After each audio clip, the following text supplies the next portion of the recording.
ओम अज्ञानतिमिरान्धस्य ज्ञानाञ्जनशलाकया चक्षुरोन्मीलितं येन तस्मै श्रीगुरवे नमः। नमो विष्णुपादाय कृष्णप्रेष्ठाय भूतले श्रीमते भक्तिवेदान्तस्वामिनिति नामिने। नमस्ते सारस्वते देवे गौरवाणी प्रचारिणे निर्विशेषशून्यवादी पाश्चात्यदेशतारिणे। वाञ्छाकल्पतरुभ्यश्च कृपा सिन्धुभ्येव च पतितानां पावनेभ्यो वैष्णवेभ्यो नमो नमः। जय श्री कृष्ण चैतन्य प्रभु नित्यानंद श्री अद्वैत गदाधर श्रीवास आदि गौर भक्त वृंद। हरे कृष्णा कृष्णा कृष्णा हरे हरे, हरे राम राम राम हरे हरे। तो सभी भक्तों का आज के इस प्रातःकालीन अनुगत्य रिट्रीट के द्वितीय दिन के सत्र में हार्दिक स्वागत है। ये सत्र अनुगत्य मतलब काउंसलिंग सिस्टम का ही एक महत्वपूर्ण अंग या काउंसलिंग सिस्टम का ही नाम अनुगत्य रखा गया है, जिसके अंतर्गत यहाँ पर आप सारे भक्त एकत्रित हुए हैं जो काउंसलर की सेवा कर रहे हैं हमारे जोन में। काउंसलर या मार्गदर्शक या परामर्श देने वाले भक्ति में आध्यात्मिक जीवन में प्रगति करने के लिए आप सभी का एक महत्वपूर्ण रोल या महत्वपूर्ण जिम्मेदारी आप सभी निभा रहे हैं। तो ये काउंसलर या परामर्शदाता या मार्गदर्शक, ये जो है इसको कभी कभी हम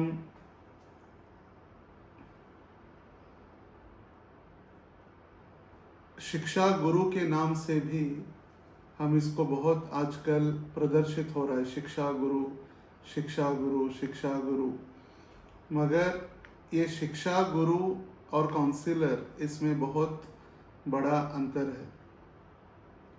शिक्षा गुरु वो हो सकते हैं जैसे परम पूज्य लोकनाथ स्वामी महाराज हमारे दीक्षा गुरु है, और उनके ही साथ उनके गुरु बंधु जैसे परम पूज्य गोपाल कृष्ण महाराज थे, परम पूज्य राधानाथ स्वामी महाराज या अन्य प्रभुपाद जी के वरिष्ठ शिष्य है, वो शिक्षा गुरु के रूप में अपनी सेवाएं या मार्गदर्शन कर सकते हैं।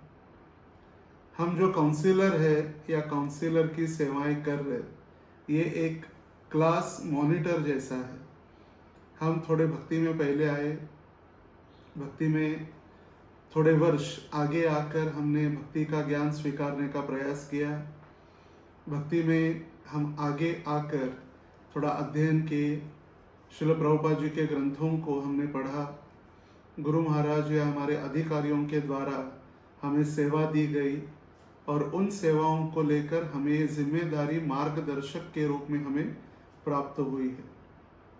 तो शिक्षा गुरु, ये हम जो प्रदर्शित करते हैं शिक्षा गुरु, हम शिक्षा गुरु को ये शब्द न यस करते हुए काउंसलर, मार्गदर्शक या परामर्शदाता या क्लास के जो मॉनिटर होते हैं, जैसे कोई एक स्टूडेंट क्लास में अच्छा है, वही क्लास में है मगर एक स्टूडेंट अच्छा है, जिम्मेदारी से स्कूल टीचर्स को, अपने शिक्षकों को सुन रहा है, तो उसको फिर मॉनिटर बनाया जाता है। या वर्ग का मुख्य जो वर्ग का ही स्टूडेंट है मगर वर्ग के अन्य छात्राओं को मार्गदर्शन करता है। तो ये हमें थोड़ा ध्यान देना चाहिए कि शिक्षा गुरु ये बहुत बड़ी जिम्मेदारी है, मगर हम काउंसलर या मार्गदर्शक, या हमने आज इस काउंसलर को परामर्शदाता या परामर्श देने वाले, जो हमने अपने अधिकारी, अपने वरिष्ठ भक्त, अपने गुरुजनों से, श्रील प्रभुपाद जी शिक्षाओं से जो सुना है, उनसे हम सुनकर वो परामर्श दे रहे।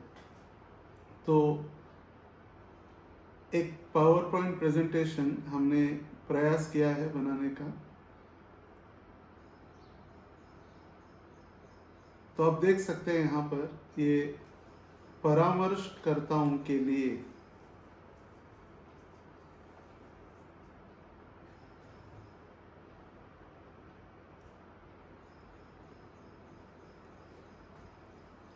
परामर्शदाताओं के लिए इस्कॉन के प्रति दृष्टिकोण क्या होना चाहिए। अभी यहाँ पर परामर्शदाता मतलब जो काउंसलर्स है या मेंटर्स है या फैसिलिटेटर्स है या हमने जो जिम्मेदारी ली है, आध्यात्मिक गुरु जो है उनके आदेशों का पालन किस प्रकार किया जाए वो हम भक्तों को सिखाते हैं। क्योंकि इस्कॉन प्रचार के अंतर्गत ये सारे गुरु, उनकी अन्य जिम्मेदारियां, विश्व भर में प्रचार, इसके कारण वो हर रोज, हर समय, हर क्षण अपने शिष्यों के साथ रहकर उनको मार्गदर्शन या सेवा में नहीं लगा सकते। और इसीलिए हमारे दो जो लाइंस ऑफ अथॉरिटीज है हम आगे देखेंगे, एक है आध्यात्मिक और एक है मैनेजमेंट। तो आध्यात्मिक लाइंस ऑफ अथॉरिटी के अंतर्गत स्पिरिचुअल लाइंस, उसमें ये परामर्शदाता या काउंसलर्स है। तो काउंसलर्स का इस्कॉन के प्रति क्या दृष्टिकोण होना चाहिए, इसके ऊपर हम चर्चा करेंगे। तो इस सत्र का उद्देश्य क्या है?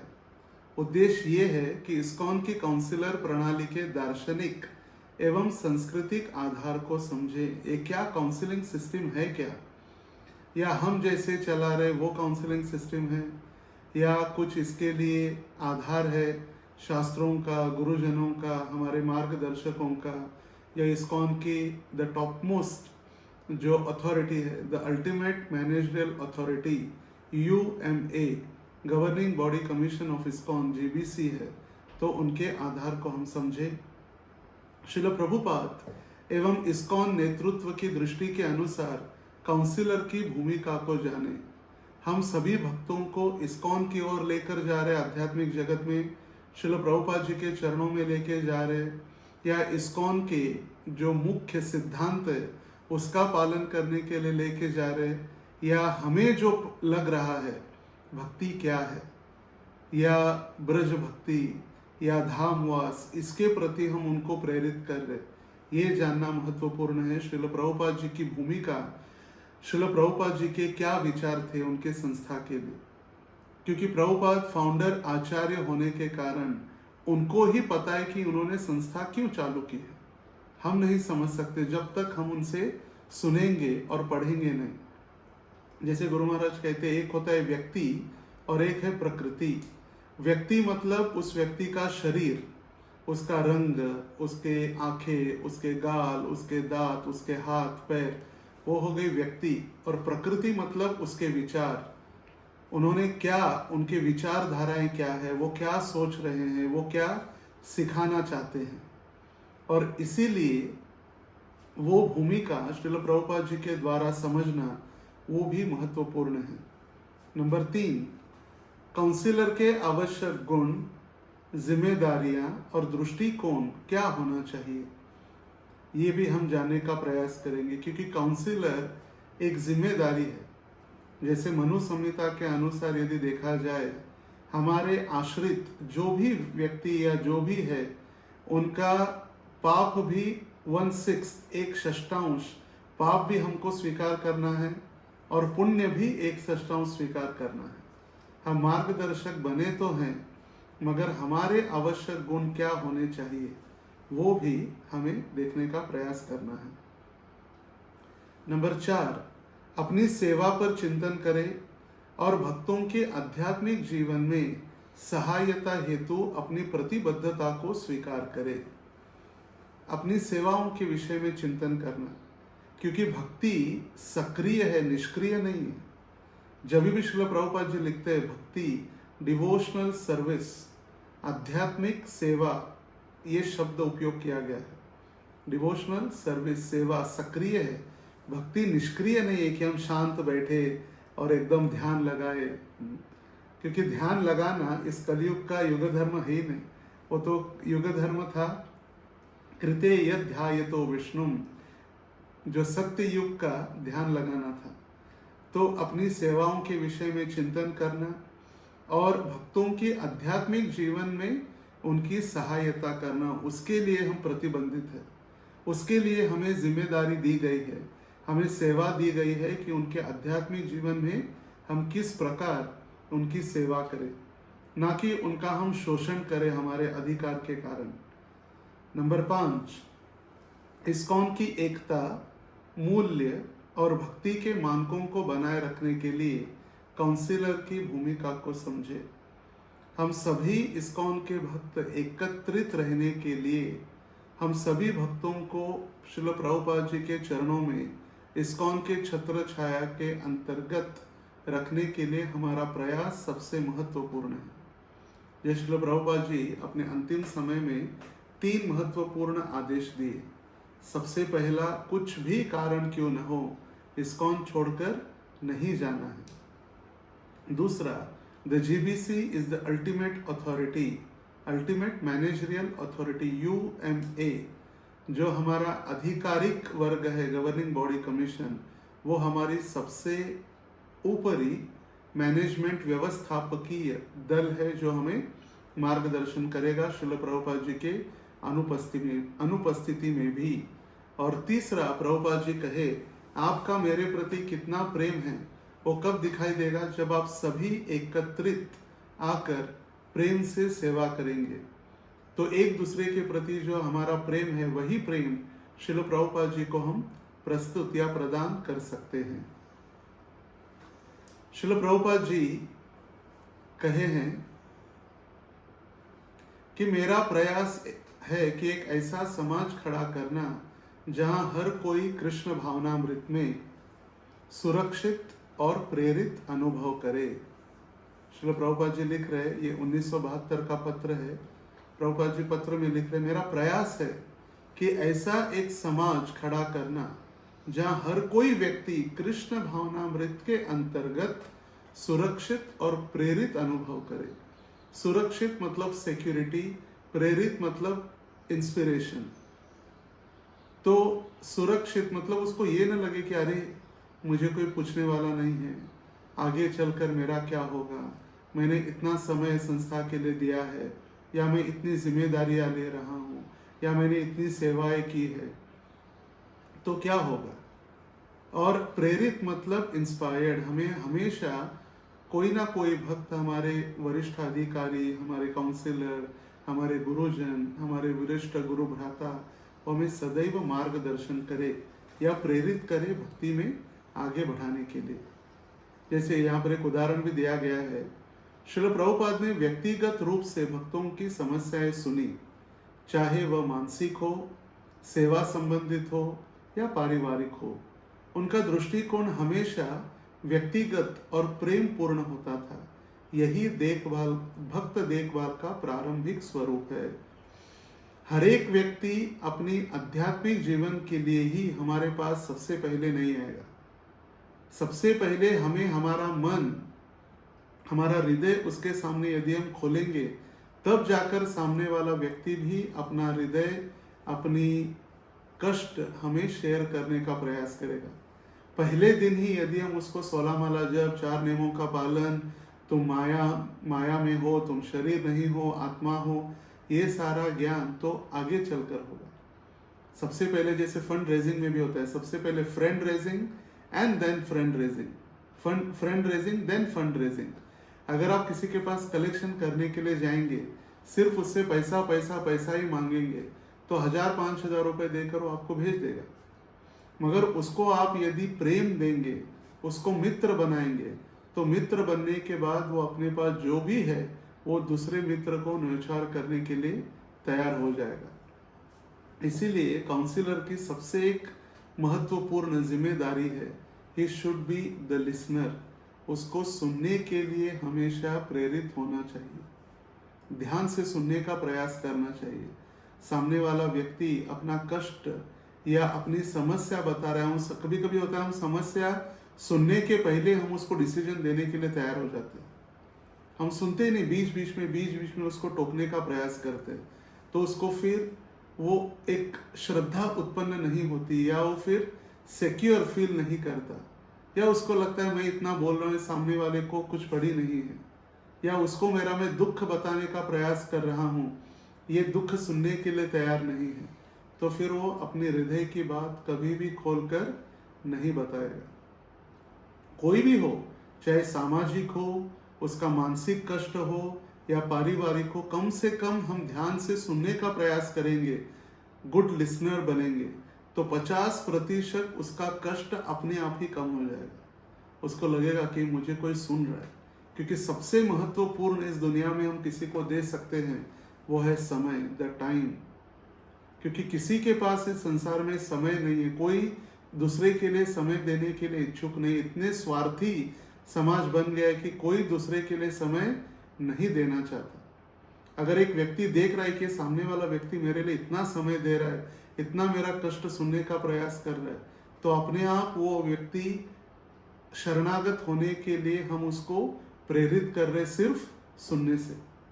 सिर्फ सुनेंगे तो अपने आप वो शरणागत होगा भगवान के प्रति, गुरु के प्रति और अपने अधिकारियों के प्रति। श्रील प्रभुपाद और एक नवीन भक्त की चिंता, ये 1969 अमेरिका का ये है उदाहरण। एक बार एक नवदीक्षित भक्त प्रभुपाद के पास आया और बोला, श्रील प्रभुपाद, मैं प्रयास कर रहा हूँ लेकिन मेरा मन बहुत चंचल है। मैं अपने पुराने कर्मों के कारण सेवा में पूरी तरह स्थिर नहीं हो पा रहा हूँ। क्या मुझे इस्कॉन छोड़ देना चाहिए? कभी कभी हमारे जीवन में भी ऐसी परिस्थिति आती है, समय समय पर हम प्रयास कर रहे, साधना करने का प्रयास कर रहे, फिर भी मन बहुत चंचल है। क्योंकि भगवान ने क्लियर कर दिया है अर्जुन के द्वारा, चंचलम ही मनः कृष्ण प्रमादी बलवत दृढ़म। एक मन चंचल है। और इंद्रियाणाम मनश्च अस्मि, भगवान कहे सारी इंद्रियों में मन मैं हूँ। तो हमारी भी परिस्थिति ऐसे आती है कि हमें इस्कॉन छोड़ देना चाहिए? नहीं।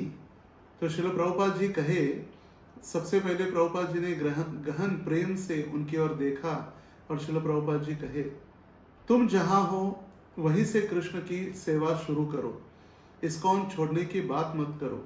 इस्कॉन तो तुम्हारा घर है। क्या कोई अपना घर छोड़ता है जब थोड़ी तकलीफ आती है? देखिए, प्रभुपाद जी ने कुछ फिलॉसफी नहीं कहा कि तुम माया में हो, तुम माया में प्रवेश कर रहे हो, या कली तुम में प्रवेश कर रहे हैं। नहीं, प्रभुपाद जी ने एक सिंपल उदाहरण दिया कि इस्कॉन तुम्हारा घर है और घर में कभी कभी कष्ट आते हैं, माता पिता के साथ अनबन हो जाती है, भाइयों के साथ झगड़ा होता है, पत्नी के साथ झगड़े होते हैं, तो क्या हम घर छोड़कर चले जाते हैं? नहीं, घर में ही रहते। इसीलिए परम पूज्य भक्ति चारू महाराज भी उदाहरण दिया करते थे, ये संसार मतलब एक भव सागर है और इस भव सागर में इस्कॉन रूपी एक बोट है और इस बोट के कप्तान श्रील प्रभुपाद जी है। और हम बोट में चढ़कर अभी आए हैं और अभी बोट नौका वो बीच समुद्र में आ गई है, भव सागर में। और हम अभी बोल रहे, अरे हमें बहुत कष्ट हो रहा है, मैनेजमेंट का कष्ट है, व्यवस्थापक हमें ध्यान नहीं दे रहे, गुरु जी का हमारे ऊपर ध्यान नहीं है, कोई भक्त मुझसे प्रेम से बात नहीं करता, अभी मैं रहूंगा नहीं, मैं जा रहा हूँ इस्कॉन छोड़कर। तो उस बोट से अगर हम बाहर कूदेंगे तो कहाँ जाएंगे? पुनः भव सागर में ही डूब जाएंगे। इसलिए कष्ट आने वाले ही है। अपने कर्म ऐसे रखे हैं तो कर्मों के अनुसार हमारी कर्मों की गति हमें उसके फल प्रदान तो करेगी। कष्ट आएंगे, ये भौतिक संसार है, तो भौतिक संसार भगवान ने बनाया ही इसलिए है। दुखालयम, अशाश्वतम, अनित्यम, असुखम, तो आने वाला है ही, मगर हमें हमारा इस्कॉन रूपी घर छोड़कर नहीं जाना है, जिसके मुखिया या मुख्य व्यक्ति श्रील प्रभुपाद जी है। श्रील प्रभुपाद जी इस्कॉन नामक नौका के बोट के कैप्टन भी है और हमारे घर के मुखिया भी है। और इसलिए कहा जाता है श्रील प्रभुपाद जी ने ऐसा घर बनाया जिसमें सारा विश्व आनंद के साथ रह सकता है। तो कभी कभी जैसे कोई कष्ट बता रहा है तो हमें ये नहीं कहना चाहिए कि तुम माया में हो, तुम चले जाओ, या तुमसे होने वाला नहीं है, तुम भक्ति छोड़ दो या निकल जाओ। ये नहीं, बहुत ध्यान पूर्वक हमें चिंता करते हुए, चिंतन मनन करते हुए भक्तों को मार्गदर्शन देना चाहिए। वो कौन से परिस्थिति में है, कौन से स्तर में है, कहाँ से वो कौन से कष्ट से बाहर निकल रहा है, हमें उसके लिए बहुत सोच समझकर चिंतन मनन करते हुए सलाह देनी चाहिए। कभी कभी जो व्यक्ति बहुत कष्ट में है, बहुत दुखी है, अगर हम उसको बिना सुने हम सिर्फ फिलोसॉफिकल ही उसको सिर्फ मार्गदर्शन करते रहे तो फिर वो प्रेम के साथ संबंध प्रस्थापित नहीं होगा। दार्शनिक आधार। श्रील प्रभुपाद की दृष्टि के अनुसार भक्त देखभाल इस आंदोलन के स्वास्थ्य के लिए अत्यावश्यक है। मोर डिवोटीज हैप्पियर डिवोटीज। हमें भक्त भी चाहिए, बहुत सारे भक्त चाहिए, मगर भक्तों को हमें आनंदित रखने का भी प्रयास करना चाहिए। सिर्फ दार्शनिक उनको फिलोसॉफिकल ज्ञान सिद्धांत के द्वारा नहीं, उनको भक्ति में टिकाए रखने के लिए। जैसे भक्ति सिद्धांत सरोज ठाकुर कहा करते थे कि एक भक्त बनाना या एक भक्त को संभालना, उसके लिए गैलन्स ऑफ ब्लड, कितना सारा खून बहाना पड़ता है, मतलब प्रैक्टिकली नहीं, हाथ वगैरह काट के, उसके लिए कितना समय देना पड़ता है। वैष्णव सेवा क्या है, यह काउंसलिंग से कैसी जुड़ी है? वैष्णव सेवा हमारा जो भक्ति का सिद्धांत है,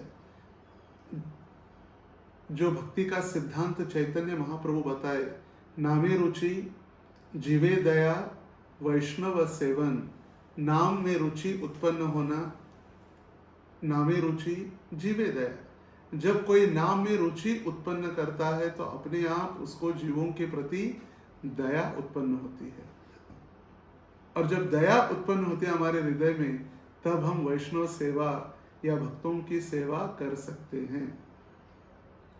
जैसे उदाहरण है, एक व्यक्ति घर में एक चिकन मुर्गी काट रहा था और मुर्गी बहुत जोर जोर से वो क्रंदन कर रही थी, चिल्ला रही थी और डर रही थी जब उसका गला काटने का प्रयास हो रहा था। बहुत जोर जोर से वो क्रंदन कर रही थी। वहां पर एक उनका पुत्र, छोटा लड़का वहां पर था, और छोटा लड़का पिताजी को कहने लगा, पिताजी पिताजी, कल आप जब नाखून काट रहे थे तो थोड़ा सा आपको लग गया और खून निकलने लगा, तो कितना दुखी हो गए थे कल, और आज आप यहाँ पर इस मुर्गी को काट रहे, उसका सर काटने का प्रयास कर रहे हो, कितनी दुखी है, क्या आपको कष्ट नहीं हो रहा? तो पिताजी जोर जोर से हंसने लगे, बोले नहीं, कुछ कष्ट नहीं हो रहा है, दिस इज आवर फूड, ये तो खाने के लिए है। तो जो आसुरिक प्रवृत्ति के लोग हैं उनमें कोई भी दया उत्पन्न होने वाली नहीं है, क्योंकि आसुरिक प्रवृत्ति के लोग 4 नियमों का पालन नहीं कर रहे, तो फिर मनुष्य बनने का प्रश्न ही नहीं है। हम 4 नियमों का पालन कर रहे हैं, हम अच्छा मनुष्य बने, एक आदर्श मनुष्य बनने का हम प्रयास कर रहे हैं। बाहर के लोग नियमों का पालन ही नहीं कर रहे, मांसाहार कर रहे, तो दया उत्पन्न होने का प्रश्न ही नहीं है। हम मनुष्य के स्तर से नीचे गिर रहे। तो जब हम नाम जप करेंगे, भक्ति में लगेंगे, नियमों का पालन करेंगे, तब हम मनुष्य बनकर भक्ति करने का प्रयास करेंगे, तब जाकर फिर हमारे हृदय में जीवों के प्रति दया उत्पन्न होगी। जैसे भागवत का भी 5म स्कंद का वर्णन सुनते हैं, जब राजा रघुगण पालकी में बैठकर आत्म साक्षात्कार करने के लिए जा रहे थे गंगा सागर, और उस समय जड़ भरत, जो राजा भरत थे, दूसरे जन्म में वो हिरण बने और अभी तीसरे जन्म में वो भी जड़ भरत बने हैं। और वो जब चल रहे थे तो उन्होंने देखा उनके पैर में बहुत सारी चींटियां या अलग अलग जीव उनके पैर में आ रहे थे चलते हुए। तो वो बीच बीच में रुकते, पालकी चलाते हुए ब्रेक लगाते, तो राजा रघुगण बहुत चिल्लाने लगे और उनका उपहास करने लगे, बोले वो इतने हट्टे खट्टे हो, पालकी नहीं उठा सकते हो। और उस समय उन्होंने सबसे पहली बार राजा रघुगण को उपदेश दिया, और वो कहने लगे, ये जो सभी जीवों को जीने का अधिकार है, हम हमारे प्रगति के लिए या आत्म साक्षात्कार के लिए दूसरे जीवों को कभी भी कष्ट नहीं दे सकते। और उन्होंने कहा कि जो आप तपस्या कर रहे, ब्रह्मचर्य तपस्या या गृहस्थ या वानप्रस्थ या चारों ओर अग्नि लगाकर बैठना, ठंडे पानी में बैठकर तपस्या करना, ये सारी तपस्या से कभी भी हमें आत्म साक्षात्कार होने वाला नहीं है। रघुगणस्तस तपसा न याति, इन तपस्या से कुछ होने वाला नहीं है। जब तक बिना महत्पाद रजोभिषेकम। जब तक हम भक्तों का चरण धोया हुआ जल उससे मस्तक से अभिषेक नहीं करेंगे, तब तक फिर हमें आत्म साक्षात्कार होने वाला नहीं है। तो गुरु महाराज और अधिकारियों के द्वारा ये हमें एक सेवा प्रदान की गई है, जिससे हम वैष्णवों की सेवा करें, उनके आध्यात्मिक जीवन में हम उनको मार्गदर्शन करें, उनको भगवान के पास निकट जाकर उनका संबंध प्रस्थापित करने के लिए हम उनको मदद करें। इसीलिए कहा गया काउंसलर सेवक है, नियंत्रक नहीं है। हम सेवा कर रहे उनको भक्ति में आगे बढ़ने के लिए। जैसे दीक्षा गुरु जो आदेश देते हैं, उन आदेशों का कैसे पालन करें, ये शिक्षा गुरु या मार्गदर्शक का कार्य है। वैसे कार्य शिक्षा गुरु का है, मगर हमने जैसे कहा हम खुद को शिक्षा गुरु के रूप में कभी एडवर्टाइज नहीं कर सकते, इसीलिए हमने कहा है काउंसलर एक सेवक के रूप में, जो श्रील प्रभुपाद हमारे पूर्ववर्ती आचार्य गुरुजनों ने जो हमें सेवाएं दी है, वो सेवा किस प्रकार हमें अच्छी तरह से करने का ट्रेनिंग जो देते हैं, मार्गदर्शन देते हैं, वो काउंसलर सेवक है, वो नियंत्रक नहीं है। कभी कभी देखा जाता है जब तक हम नहीं कहेंगे हमारे काउंसलर ग्रुप का कोई व्यक्ति मंदिर नहीं जाएगा, कोई सेवा नहीं करेगा, जब तक मैं बताऊंगा नहीं तब तक कोई यात्रा में नहीं जाएगा, जब तक मैं बताऊंगा नहीं तब तक कोई डोनेशन नहीं देगा। हम क्या सिखा रहे? हम भक्तों को भगवान की सेवा सिखा रहे या भगवान से और भक्तों से दूर जाने के लिए सिखा रहे? मेरे अलावा किसी का प्रवचन नहीं सुनना है, मेरे अलावा किसी के यात्रा में नहीं जाना है। हम खुद को भगवान प्रस्तुत करने का प्रयास कर रहे। हम भगवान का सेवक के रूप में उनको भगवान के पास नहीं, उनको हमारे नियंत्रण में रखकर हम भगवान प्रस्तुत कर रहे उनको। जैसे भक्ति विनोद ठाकुर के समय में भी एक भगवान हुए, फाल्गु भगवान, राम कृष्ण राम भैया फाल्गु भगवान रे। तो उस समय भक्ति विनोद ठाकुर ने पूछा उस फाल्गु भगवान को कि आप क्यों नहीं बताते मैं भगवान नहीं हूं, मैं तो एक साधारण जीव हूं, थोड़ी बहुत अष्टांग सिद्धि योग प्राप्त करने से मैं थोड़ा बहुत चमत्कार करवाता हूं। तो उन्होंने कहा मेरी इसमें गलती नहीं है, मैंने किसी को नहीं कहा कि मैं भगवान हूं, मगर मेरे फॉलोअर्स, मेरे अनुयायी मुझे भगवान मानते हैं, तो मैं क्या करूं? तो हमें ये क्लियर करना चाहिए, मैं कोई भगवान नहीं हूं, मैं कोई गुरु नहीं हूं, मैं सिर्फ एक भगवान का सेवक हूं, और गुरु और अधिकारियों ने मुझे ये जिम्मेदारी, ये सेवा दी है कि आप सभी को उनके चरणों तक लेकर जाना है। कभी कभी ऐसे भी काउंसलर्स देखे गए हैं, उनका यदि काउंसिल अच्छा गा रहा है या अच्छा ड्रेसिंग कर रहा है या अच्छी सेवा कर रहा है, उसको आगे नहीं भेजा जाता, अरे तुम मत जाओ, उसको जबरदस्ती, फिर उसका कीर्तन अच्छा करेगा तो फिर उसका मार्केट बढ़ेगा या उसका नाम आगे होगा, तो उसको जबरदस्ती फिर किचन में भेजा जाता है, तुम किचन में जाओ। क्यों? क्योंकि तुम अगर अच्छे गाएंगे, अच्छा ड्रेसिंग करेंगे, तो फिर मेरा क्या होगा, तेरा क्या होगा, कालिया जैसा ना, तो मेरा क्या होगा। तो इसीलिए उसको रोका जाता है भगवान की सेवा में। मगर हमें ये देखना चाहिए गुण कर्म विभाग कौशल्य, उसकी कला और कौशल के अनुसार उसको भगवान की अलग अलग नित्य सेवाओं में उसको लगाना है। नित्य सेवा मतलब यहाँ पर धन राशि नहीं, नित्य सेवा मतलब भगवान की अलग अलग सेवाएं, जैसे विग्रह सेवा, कुकिंग की सेवा, प्रचार की सेवा, ग्रंथ वितरण की सेवा। अगर कोई अच्छा बोलता है तो प्रचार कर सकता है, कोई अच्छा पेंटिंग करता है तो भगवान की सेवा में उसको लगा सकते हैं पेंटिंग करने की। तो जो भी उसके पास कला और कौशल्य भगवत कृपा से प्राप्त हुआ है, उसको देखते हुए उनको सेवा में लगाना। संस्थागत अधिकार नहीं, संबंध आधारित मार्गदर्शन। सिर्फ बार बार नियम, ये नियम, वो नियम, वो नियम। जैसे मैं उदाहरण देता हूँ, कभी कभी कोई भक्त बैठा है, ऐसे नियम है कि व्यक्ति को एक स्थान पर बैठकर 16 माला हरे कृष्ण महामंत्र का जप करने का प्रयास करना चाहिए। 1 सिटिंग 16 राउंड्स। हम बैठे ध्यान पूर्वक जप कर रहे हरे कृष्ण कृष्ण कृष्ण हरे हरे, बाजू वाला भक्त उसको पसीना छूट रहा है, उसको दिल में दोहरा हो रहा है, उसको बहुत सीने में दर्द हो रहा है, और हम उसको कह रहे तुम माया में हो प्रभु जी, ध्यान से जप करो हरे कृष्ण हरे, कहाँ से हम भक्त की सेवा कर रहे? उसको उस समय पानी पिलाना या उसका ध्यान देना, उसको डॉक्टर के पास पहुंचाना, वो हमारा सबसे परम कर्तव्य बन जाता है। हम सिर्फ नियमों को स्वीकार नहीं करते, नियमाग्रह नहीं बनना चाहिए। एक है नियम आग्रह और एक है नियम अग्रह। नियम आग्रह मतलब कभी कभी नियम पालन करते रहो, चलेगा, कभी 3.5 नियम, कभी 3 नियम, चल जाता है। और कभी कभी इतने हम नियमों को कठोरता से पालन करते हैं कि क्यों नियम पालन कर रहे वही भूल जाते हैं, क्यों हम नियम पालन कर रहे। और इसीलिए जैसे भीष्म पितामह कहे भागवत के प्रथम स्कंद के 9वें अध्याय में, देश काल विभागवित, समय काल और परिस्थिति, टाइम प्लेस और सर्कमस्टेंसेस जो हम सुनते हैं बार बार, ये भीष्म पितामह ने कहा है। देश काल विभागवित, इसके आधार पर हमें भक्तों को मार्गदर्शन देना है। जैसे कोई भक्त अपनी माँ या अपने पिताश्री के देहांत के कारण बहुत दुखी है और हम दूसरे दिन उसको जाकर कह रहे तुम माया में हो, रोना बिना बंद करो, ले लो माला, चलो मंदिर, ये बहुत गलत है।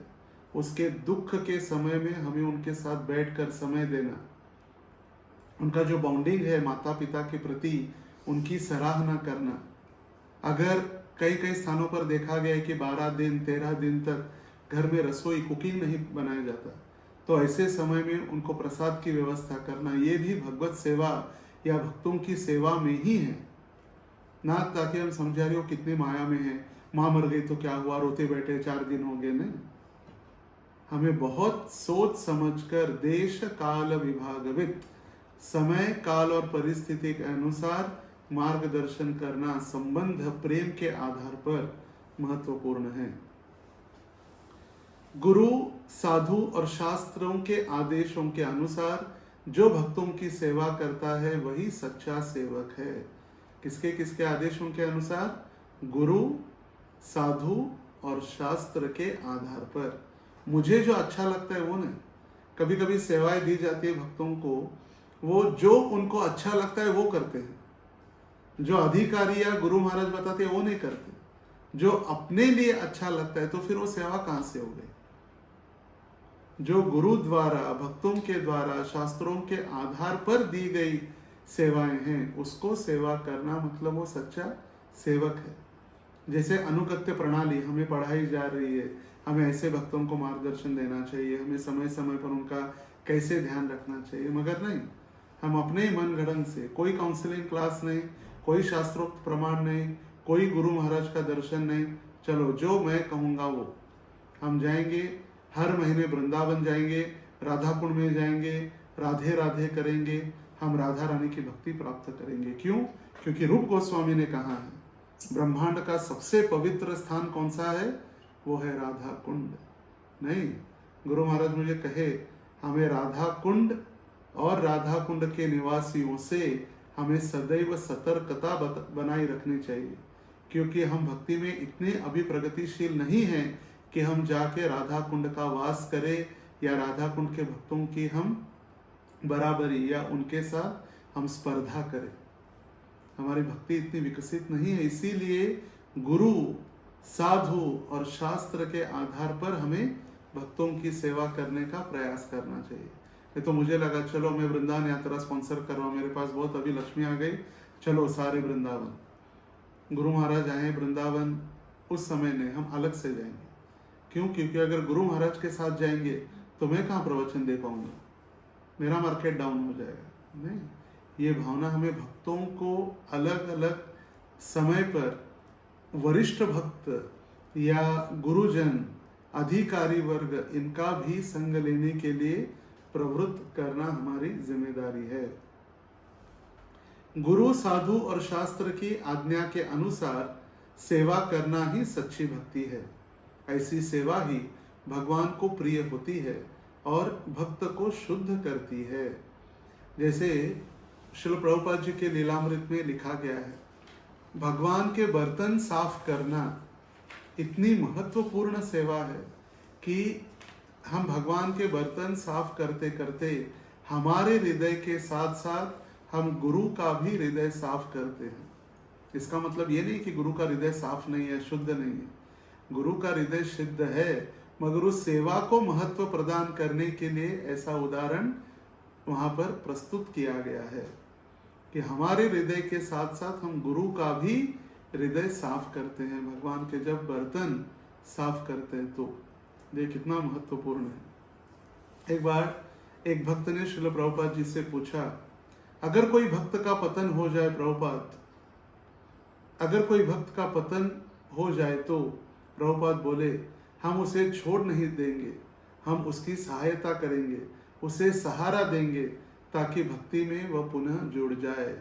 श्रील प्रभुपाद जी ये नहीं कहे चलो मेरे 10,000 शिष्य एक गए तो क्या फर्क पड़ने वाला है। नहीं, प्रभुपाद जी बहुत दुखी होते थे कोई अगर भक्त माया में चला जाता या भक्ति से दूर चला जाता। जैसे भक्ति सिद्धांत सरस्वती ठाकुर का भी उदाहरण बताया जाता है कि भक्ति सिद्धांत सरस्वती ठाकुर पहुंचे प्रयागराज,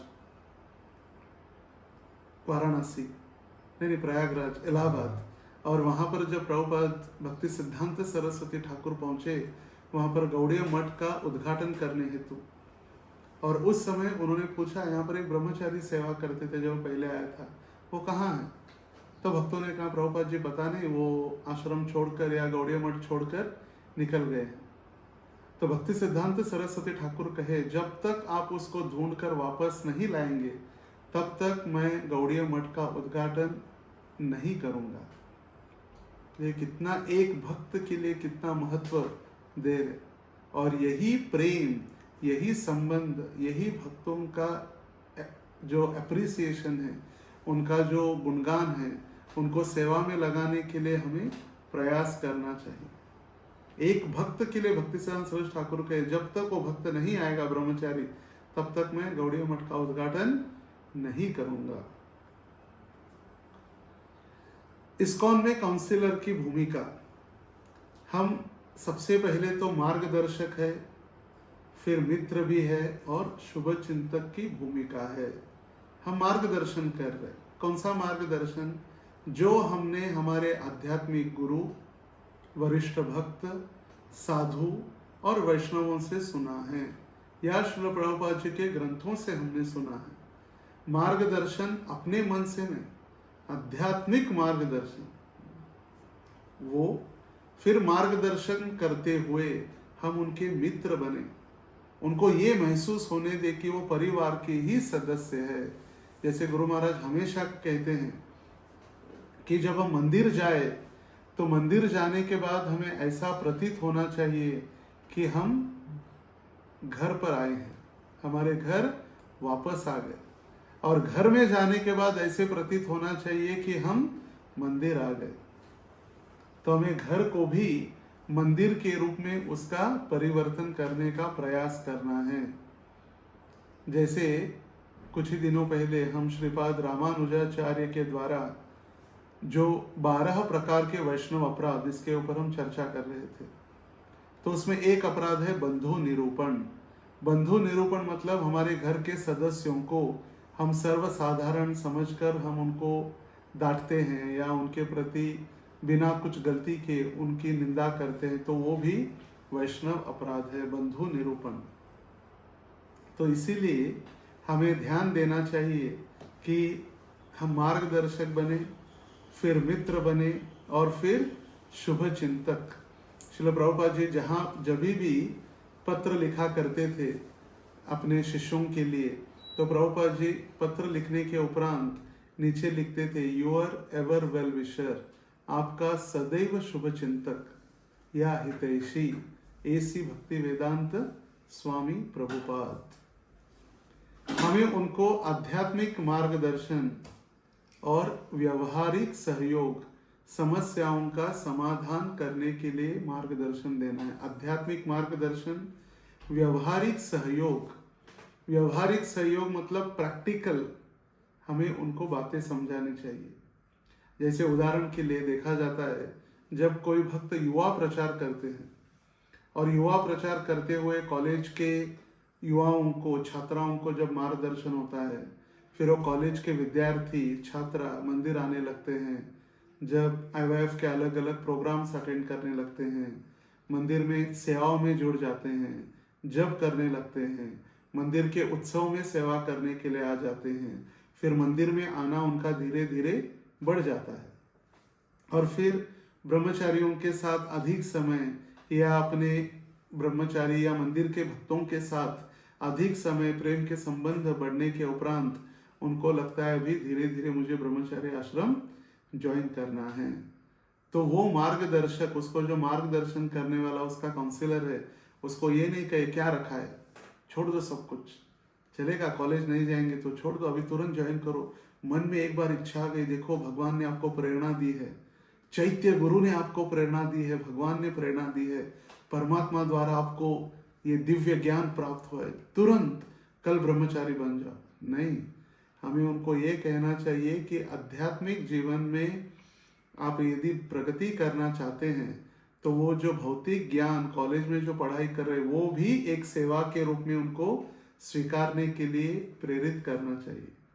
हम जब तक पढ़ेंगे नहीं, जब तक अच्छे पढ़े लिखे नहीं होंगे, तब तक प्रचार कैसे करेंगे?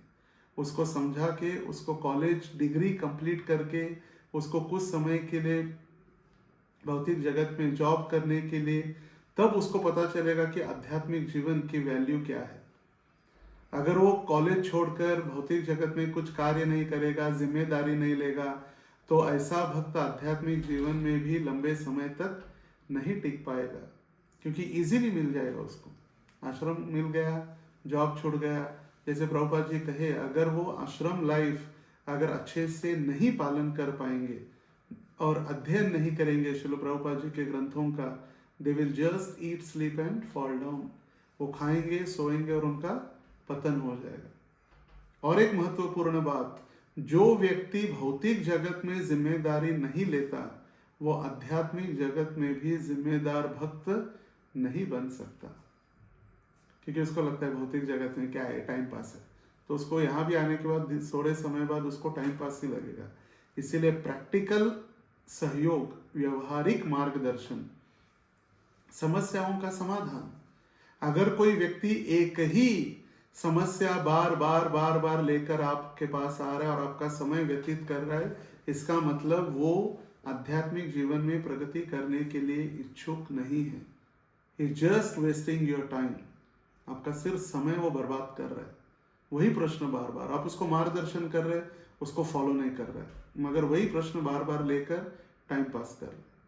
तो ऐसे भी भक्तों को जो तथाकथित है टाइम पास कर रहे, they are not eagerly inspired to advance in devotional service, they just want to hang around yourself, आपके आसपास इर्द गिर्द रहने की उनकी इच्छा है।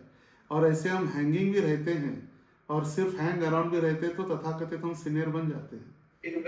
जैसे मैं कहता हूँ, एक होता है कि सीनियर, एक होता है सीनियर और एक होता है सीनियर्स, जिसने सिर्फ इस्कॉन में कुछ वर्ष देखे हैं, रह गया बस, इस्कॉन में टिक गया, वो भी वरिष्ठ हो गया।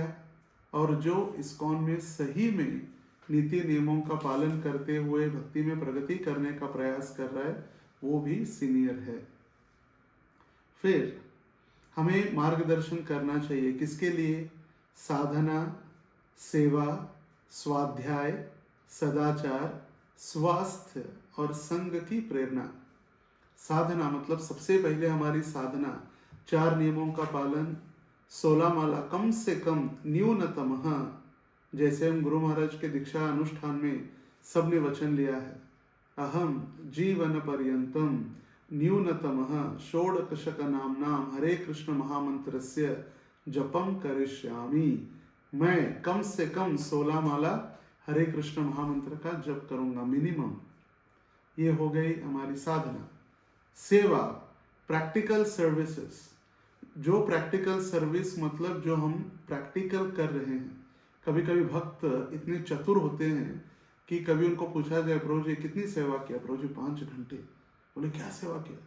बोले उठा, बेड निकाला, स्नान किया, कपड़े धोया, कपड़े सुखाया, फिर कपड़े पहन के तैयार हुआ, फिर ड्यूटी में गया और ड्यूटी में 1 घंटे की सेवा की और पहले के 4 घंटे तो 5 घंटे। तो ये ड्यूटी वर्शिप नहीं है। जब हम गर्भगृह के अंदर प्रवेश करके आचमन करके जब सेवा प्रारंभ करते हैं वो विग्रह सेवा है। हम सोए, हम खाए, हमने कपड़े धोया, ये तो निजी हो गया। तो प्रैक्टिकल सर्विसेज, मैंने ये किया वो किया। कभी कभी भक्तों को पूछता हूँ क्या किया, क्या किया बताओ प्रैक्टिकल। बोले प्रभु जी ये किया वो किया, इधर वो नहीं है प्रैक्टिकल। आपने किसी को प्रचार किया या क्लीनिंग किया या भगवान के बर्तन साफ किए, प्रैक्टिकल सेवा भी उनको प्रेरित करना। स्वाध्याय, स्व अध्याय मतलब आपने उनको प्रवचन दिया मगर वो क्या अध्ययन कर रहे, वो श्रील प्रभुपाद जी का संग कैसे प्राप्त कर रहे, वो कैसे हमारे पूर्ववर्ती आचार्यों को सुन रहे, वो अध्ययन करके स्व अध्ययन, उसको कहा गया है स्वाध्याय। फिर सदाचार, सदाचार मतलब हमारा दैनंदिन हमारा एटीट्यूड, हम भक्तों के साथ किस प्रकार आदान प्रदान कर रहे हैं, वैष्णव सदाचार। और हमें ये ध्यान देना चाहिए, अभी आगे चलकर या आपने सीखा भी होगा वैष्णव सदाचार के कोर्स इत्यादि, ये वैष्णव सदाचार के कोर्स या वैष्णव सदाचार का ग्रंथ, वैष्णव सदाचार का पालन हमारे भक्ति के लिए करना है। उनको सिखाना होगा कि वैष्णव सदाचार अध्ययन करके या वैष्णव सदाचार का ग्रंथ बुक पढ़ के हमें वैष्णव सदाचार का चश्मा लगा के ये नहीं देखना है कि अरे इसने प्रणाम गलत किया, अरे सो गया प्रणाम करते करते, अरे इसने एक हाथ ऊपर कर लिया तो वैष्णव अपराध हो गया, ये वैष्णव सदाचार का गलत है। नहीं, हमें ये सिखाना चाहिए कि जितने भी हम अध्ययन कर रहे वैष्णव सदाचार या वैष्णव एटिकेट का इत्यादि, वो हमारे लिए है।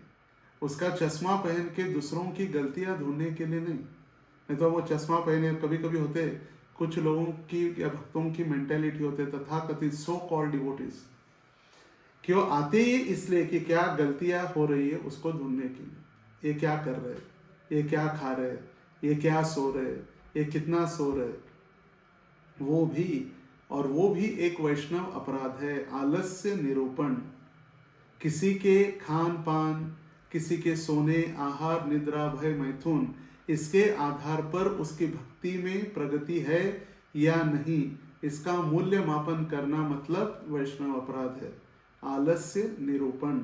इसीलिए वैष्णवेर क्रिया मुद्रा विज्ञेह न बुझाए, हम उनके कार्यों से उनके आचरण से नहीं समझ पाएंगे, ये सिखाना। कभी कभी लगता है कि हम काउंसलिंग मीटिंग बता रहे भक्तों की सेवा, तो वो भक्त देखते हैं अरे भक्तों को तो हमने शास्त्रों में ऐसे सुना है मगर ये ऐसे दिख रहे, तो हमें समझाना चाहिए कि काल परिस्थिति और समय के अनुसार हमें भक्तों के कार्यों को देखकर हमें उनको डटोलने का प्रयास नहीं करना है। स्वास्थ्य, जैसे कल मैं बता रहा था, प्रभु जी आज मुझे एकदम इतना प्रेरणा मिला है, मैं आज 64 माला जप करूंगा, आज 64 माला जप करूंगा और कल से 64 दिनों तक एक भी जप नहीं करूंगा। क्यों? क्योंकि मैं बीमार हो गया। तो शरीरम खलु साधनम, ये शरीर हमारी साधना करने के लिए साधन के रूप में प्राप्त हुआ है, और इस शरीर का ध्यान रखना बहुत महत्वपूर्ण है, क्योंकि जब तक शरीर स्वस्थ नहीं होगा तब तक हम साधना नहीं कर सकते। इसलिए कभी कभी भाव प्रकट करके जो तथाकथित भक्तगण हैं वो बहुत तपस्या, प्रभु जी कल से मैं सब कुछ छोड़ रहा हूँ, मैं सिर्फ 2 घंटा सोऊंगा, 1 गिलास छाछ पीकर मैं 192 माला जप करूंगा। नहीं, ऐसे तथाकथित प्रवृत्तियों को हमें प्रेरित नहीं करना चाहिए। जैसे मैं प्रवचन सुन रहा था श्रीमान राधा गोपीनाथ प्रभु का ही, प्रभु जी बता रहे थे, एक भक्त मेरे पास आए और कहे प्रभु जी मजा नहीं आ रहा है भक्ति में। बोले फिर क्या करना चाहते हो? बोले मैं सोच रहा हूँ कल से मैं घर में जल्दी उठकर मंगल आरती, नरसिंह आरती, तुलसी आरती, फिर दर्शन, फिर गुरु पूजा, फिर भागवतम कक्षा, बैठ के 16 माला जप, विग्रहों का श्रृंगार सब मैं करूँगा, क्योंकि मज़ा नहीं आ रहा है। मज़ा, बोले देखो ट्राई करो। तो फिर 1 हफ्ते बाद, 10 दिन बाद वो भक्त आया, बोले प्रभु जी कल से सिर्फ अगरबत्ती और दीप। बोले क्या हुआ, सब मंगल आरती वगैरह? बोले हो नहीं पा रहे। क्यों? बोले मुझे जॉब से निकाल दिया, जॉब से मेरे मालिक ने कहा कल से अगर ऐसे सोओगे तो फिर जॉब से निकाल देंगे। बोले क्यों? बोले जब वो डिक्टेट करते थे कुछ सेवाएं या कुछ जॉब में, तो जब भी वो डिक्टेशन देते मैं उनके सामने ही सो जाता। बोले सोते कितने बजे थे? रात के 11:30 बजे। उठते कितने बजे थे? 2:30 बजे। क्यों? बोले प्रभु जी मंगल आरती, 16 माला जप, फिर विग्रहों का श्रृंगार, फिर तुलसी आरती, नरसिंह आरती, गुरु पूजा, भागवतम, इतना सब करना था। इसीलिए ऐसे तथाकथित एकदम भाव प्रकट होकर निर्णय जो लेते हैं उनसे हमें कभी भी बचकर उनको सराहना नहीं करनी चाहिए। और इसीलिए स्वास्थ्य शरीर जब तक अच्छा है तब तक हमें सेवा करने के लिए तैयार होना है। जैसे परम पूज्य भक्ति रसामृत महाराज मुझे कहे, you should burn but slowly. हमें लंबे समय तक सेवा करनी है, इसलिए शरीर का उपयोग भी हमें सोच समझ कर करना है, लंबे समय तक टिकाने के लिए। ऐसे नहीं कि आज 64 माला फिर आने वाले 64 दिन में एक भी माला नहीं, ये नहीं होना चाहिए। और भक्तों के संग के लिए प्रेरित करना, वरिष्ठ वैष्णव दूसरे गांव से या दूसरे शहर से आए हो भक्तों के संगति करने के लिए, वरिष्ठ गुरु भ्राताओं की संगति करने के लिए। ऐसे नहीं जो मैं कहूँगा वही करना है, माय वे और हाईवे। श्रील प्रभुपाद एक बार अमेरिका में एक भक्त दंपत्ति वैवाहिक संघर्ष से जुड़ रहे थे। उन्होंने सोचा कि वे अलग हो जाए। मामला श्रील प्रभुपाद जी तक पहुंचा। बजाय केवल शास्त्रीय उपदेश देने के, प्रभुपाद जी ने शांत भाव से दोनों को बुलाया और कहा, यदि तुम दोनों मिलकर कृष्ण की सेवा करो तो तुम्हारे बीच प्रेम और समझ बनेगी। विवाह भी एक सेवा का ही रूप है। प्रभुपाद जी ने कहा, चलो ठीक है, एक काम करते, दोनों बिछड़ जाओ। अच्छा है कि गृहस्थ में नहीं रहना है, ये गृहस्थ आश्रम आया है। पति तुम लंदन चले जाओ, माता तुम ऑस्ट्रेलिया चले जाओ। नहीं, प्रभुपाद जी ने ये समझाकर कहा कि विवाह भी एक सेवा का रूप है। जैसे प्रसिद्ध पत्र है, श्रील प्रभुपाद जी अपने एक शिष्या को लिखे, जो माता जी प्रभुपाद जी को लिख रही थी कि प्रभुपाद, मेरे पास इतनी विग्रहों की सेवा हो गई है कि मेरे बच्चों को समय देने के लिए मेरे पास समय नहीं बचता है। विग्रह सेवा में मैं इतनी व्यस्त हो चुकी हूँ कि मुझे थोड़ा कठिन हो जाता है बच्चों के पास ध्यान देना। तो प्रभुपाद जी उत्तर में लिखे, आप क्या करो, you stop your deity worship. आप विग्रहों की सेवा बंद करो, मगर अभी अपने बच्चों को ध्यान दो। बच्चों को ध्यान देना महत्वपूर्ण है। प्रभुपाद जी आगे लिखे, These childrens, they are not ordinary childrens, they are Vaikuntha childrens। ये जो बच्चे हैं, ये जो संतान हैं, ये संतान कोई साधारण बच्चे नहीं, ये वैकुंठ के संतान हैं, ये वैकुंठ से आए हुए बच्चे हैं। इसीलिए विग्रह सेवा से महत्वपूर्ण अभी आपके लिए कौन सी सेवा है? बच्चों को ध्यान देना।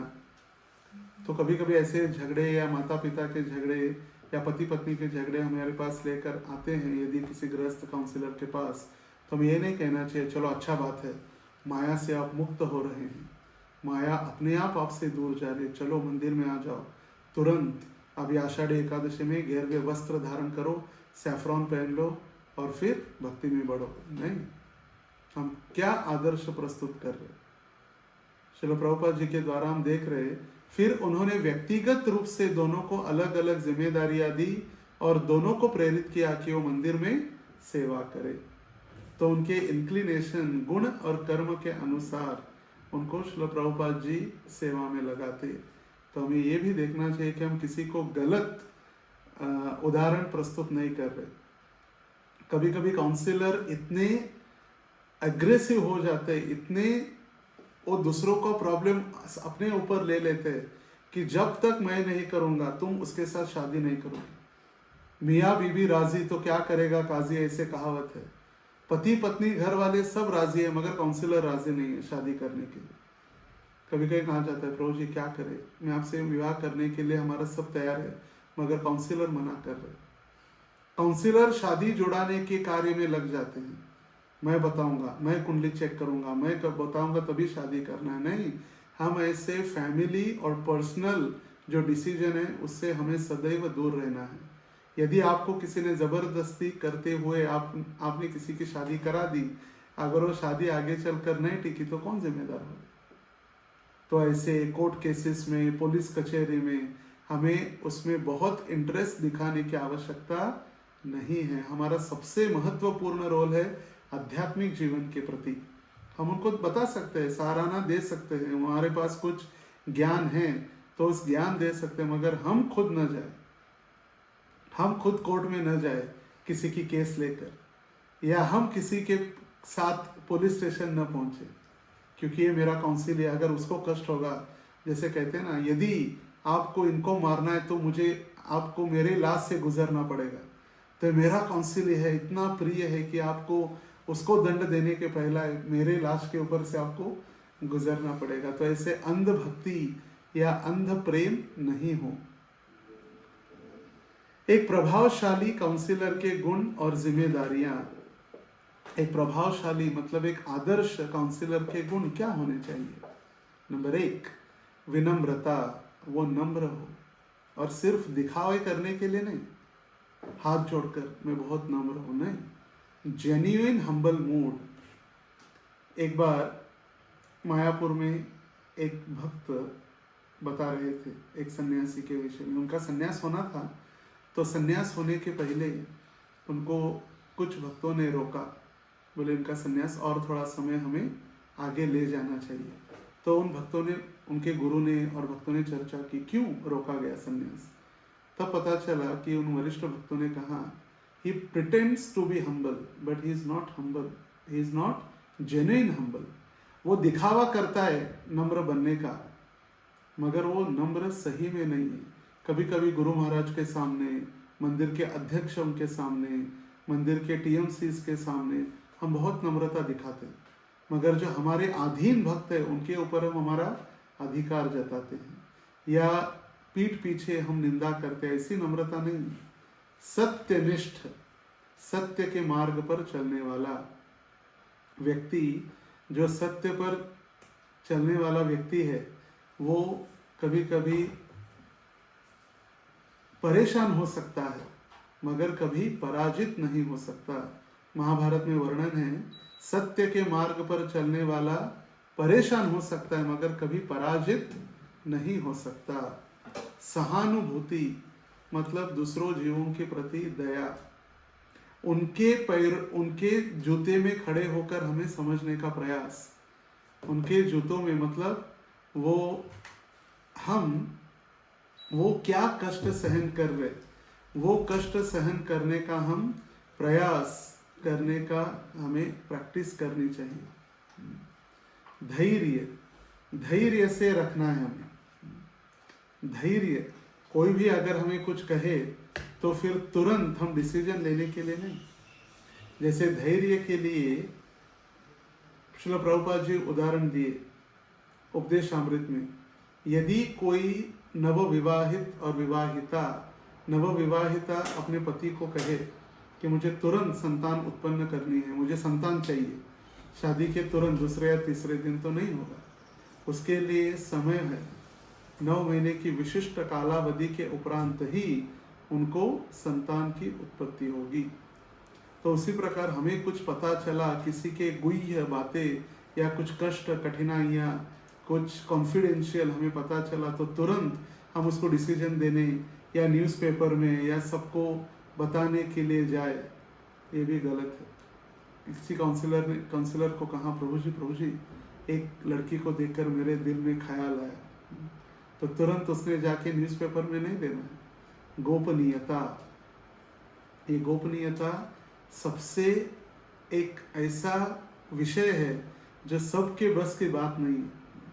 कभी कभी लोग जो सुनते हैं, जब तक 3-4 लोगों को नहीं बताएंगे तब तक उनका पेट खाली नहीं होता, पेट फूल जाता है सुनने के बाद, और जब तक नहीं बताएंगे तब तक वो पेट उनका खाली नहीं होता। इतना कठिन है, जैसे सुख को पचाना आसान है, सुख को पचाना कठिन है, दुख को पचाना आसान है।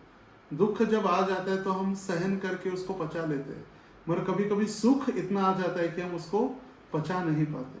उसी प्रकार गोपनीयता भी हृदय के अंदर रखना। गुह्यम आख्याति पृच्छति, अगर हम गुह्यता नहीं रखेंगे तो फिर आपके ऊपर विश्वास सामने वाले व्यक्ति का उड़ जाएगा। कभी फिर आपको कुछ उसकी अंतरंग या गुह्य बातें या समस्याएं शेयर नहीं करेगा। स्वयं की साधना और सतत अध्ययन। हम साधना दूसरों को बता रहे, हम कर रहे क्या, हम अध्ययन कर रहे क्या, यदि हम अध्ययन नहीं करेंगे तो फिर कैसे प्रचार करेंगे? स्व अध्याय, विश्वास, देखभाल और उत्तरदायित्व की संस्कृति बनाना। हमेशा खुद को ही centre of the world, centre of the creation, centre of the counselling system नहीं बनाना है। मैं नहीं तो कोई नहीं। अगर हम नहीं हैं तो उत्तराधिकारी, उत्तरदायित्व सबको प्रेरित करना, उनको सिखाना, उनको आगे बढ़ने के लिए समय देना, जहाँ पर वो गलती करते हैं वो सुधारने का प्रयास करना, ये बहुत महत्वपूर्ण है। विश्वास के साथ जब तक हम उनको ट्रेन नहीं करेंगे तब तक वो आगे बढ़ेंगे नहीं। हमें सिर्फ भक्त नहीं बनाने, हमें लीडर्स भी बनाने हैं, जो इस श्रील प्रभुपाद जी के आंदोलन में, श्रील प्रभुपाद जी की संस्था में जिम्मेदारी ले। इसलिए सब कुछ मैं ही करूँगा, ये कभी नहीं होगा। हमें डेलीगेट करने के लिए भी सीखना चाहिए। जैसे यदि प्रवचन हम कर रहे तो दूसरे भक्त को कीर्तन करने के लिए, किसी भक्त को मंगलाचरण बनाने के गाने के लिए, किसी भक्त को प्रसाद देने के लिए, किसी भक्त को प्रसाद बनाने के लिए, किसी भक्त को बोलना चाहिए कि आप भगवान की आरती करो, किसी को गायन वाद्य बजाने के लिए, सबको प्रेरित करना चाहिए। यदि कोई भक्त प्रवचन देने के लिए अच्छा है तो प्रवचन देने के लिए उसको प्रेरित करे, आप बैठकर सुने वो क्या गलती कर रहा है, उसको समझाए। यदि कोई भक्त प्रवचन की तैयारी कर रहा है तो कोई भक्त उस प्रवचन के अंतर्गत विशिष्ट भाग से प्रश्नोत्तर, प्रश्न निकालने के लिए उसको सेवा दे। ऐसे यदि हम करेंगे तो फिर अपने आप हम सारे भक्तों को ट्रेन कर सकते हैं। नहीं तो देखा जाता है कि हम ही सब करेंगे, मैं ही कीर्तन करूँगा, मैं ही बजाऊँगा, मैं ही प्रसाद खाऊँगा, मैं ही प्रवचन करूँगा, मैं ही अनाउंसमेंट करूँगा, सब कुछ मैं करूँगा।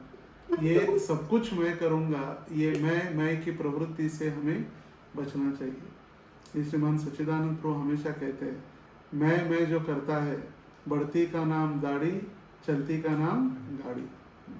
तो मैं करना बकरी की प्रवृत्ति है। करुणा और दृढ़ता से संतुलन। करुणा मतलब दया भक्तों के प्रति, मगर ऐसी दया नहीं होनी चाहिए कि उसके साथ हम भी चले जाए माया में। हम भक्त को माया से बाहर लाते लाते हम भक्त के साथ ही माया में चले जाए, ऐसी दया नहीं। प्रभु जी कहाँ गए थे? मैं गया था प्रभु जी मूवी देखने। क्यों? प्रभु जी मेरे काउंसिलर ने बुलाया था, बहुत अच्छी मूवी आई है, तो उसके ऊपर मुझे इतनी दया आई कि मैं भी चला गया मूवी देखने। तो ऐसी तथाकथित दया नहीं, दृढ़ता। जब दंड देना है तो दंड देने के लिए भी हमें सक्षम होना चाहिए। सिर्फ दया ही दिखाएंगे और जो गलती हो रही है नहीं। साधु का पहला कर्तव्य है, जो ग्रंथि, जो अनेक जन्मों से अनेक कर्मों के द्वारा जो ग्रंथि गांठ है उसको काटने वाला ही साधु है। तो दृढ़ता, हमारा क्रोध और हमारा प्रेम, इसका संतुलन रखना। हम सिर्फ प्रेम प्रेम प्रेम प्रेम करते जाएंगे तो हम फिर नहीं टिक पाएंगे। तो इसीलिए प्रेम और दंड दोनों में हमें समान होना अनिवार्य है। जैसे भगवत गीता में भगवान कहे अर्जुन को, सएवाय मया तेद्य योग प्रोक्तः पुरातनः भक्तोऽसि मे सखा चेति रहस्यद्येत उत्तमम्। हे अर्जुन, क्योंकि तुम मेरे परम भक्त हो और मित्र हो, इसीलिए मैं तुम्हें ज्ञान दे रहा हूँ। सिर्फ भक्त इसीलिए नहीं, तुम मेरे मित्र भी हो और भक्त भी हो। तो काउंसिलर का भी यही दृष्टिकोण होना चाहिए, हमें भक्त को भी मित्र बनाकर उनकी सेवा करनी चाहिए। पहले मित्र बनाए फिर भक्त भी है, तो फिर हम भी भगवान का भाव समझकर, हम अपने गुरु के भावों को समझकर उनकी सेवा कर सकते हैं, प्रेम और मित्रता के साथ। भक्ति में प्रेम और मित्रता, ये दोनों महत्वपूर्ण। भगवान अपने उदाहरण से यहाँ पर हमें सिखा रहे कि हमें भक्त और मित्र बनकर हमें सेवा करना है। नम्रता से भक्तों की सेवा करने के लिए उत्सुक रहना और मित्रता से उनको मदद करने के लिए हमें सदैव उत्सुक रहना। दोनों प्रेम से मदद करने के लिए और भक्ति से सेवा करने के लिए, दोनों भी हमारे लिए महत्वपूर्ण हैं। इस्कॉन की व्यापक दृष्टि में काउंसिलर की भूमिका क्या होनी चाहिए? हमारे अभी मैनेजमेंट के स्तर में या व्यवस्थापकीय दृष्टिकोण से क्या होनी चाहिए हमारी भूमिका? काउंसिलर इस्कॉन की एकता और स्वास्थ्य के वाहक है। हम सभी भक्तों को इस्कॉन में एकत्रित करने के लिए एक छत्र, श्रील प्रभुपाद जी का जो एक छत्र इस्कॉन नामक रूपी जो छत्र है उसके अंतर्गत लाने के लिए हमारी सबसे बड़ी जिम्मेदारी है। ना कि हम सभी को ब्रज भक्ति, ब्रज प्रेम, इस्कॉन के बाहर की कथा, इस्कॉन के बाहर की भक्ति, इस्कॉन के बाहर का प्रेम वो हमें दे। हमें सबसे पहले, जैसे परम पूज्य श्रीधर स्वामी महाराज के विषय में कहा जाता है, वो टोपी पहनते थे, कैप, और उसके ऊपर लिखा हुआ था प्रभुपाद्स डॉग, मैं प्रभुपाद जी का कुत्ता हूँ। क्योंकि कुत्ता इतना प्रामाणिक होता है कि अपने मालिक को छोड़कर कभी जाता नहीं। परम पूज्य राधानाथ स्वामी महाराज जी को प्रश्न पूछा गया कि आपके धर्म में इतने सारे भगवान क्यों हैं, इतने सारे भगवान क्यों हैं? तो महाराज जी उदाहरण दिए, हमारे भगवान एक ही है, मगर वो अलग अलग रूपों में, अलग अलग समय में, अलग अलग कार्यों के लिए, अलग अलग उद्देश्य के प्राप्ति के लिए वो अवतरित होते हैं, मगर भगवान हमारे एक ही है। तो महाराज जी उदाहरण दिए, जैसे एक व्यक्ति घर का मालिक है और उसका एक प्रामाणिक कुत्ता है। वो मालिक कभी शर्ट पैंट के ऊपर, कभी जीन्स और टी शर्ट के ऊपर, कभी सिर्फ बरमूडा हाफ पैंट के ऊपर, तो कभी नंगा भी आ जाता है। मगर कुत्ते को प्रामाणिक होने से कुत्ते को पता है कि ये मेरे मालिक है, वो भोगता नहीं है। अगर वो गमछे के ऊपर आया तो भोंकने लगा, शर्ट पैंट के ऊपर आया तो पहचान लिया नहीं। तो उसी प्रकार भक्त भी भगवान के प्रामाणिक कुत्ते होने के कारण भगवान के हर रूप में, हर अवतारों में भक्त भगवान को पहचान लेते हैं। इसलिए भगवान एक है मगर उनके रूप अलग अलग है। अलग अलग कार्यों के लिए, अलग अलग उद्दिष्ट प्राप्त करने के लिए भगवान अलग अलग समय में अवतरित होते हैं।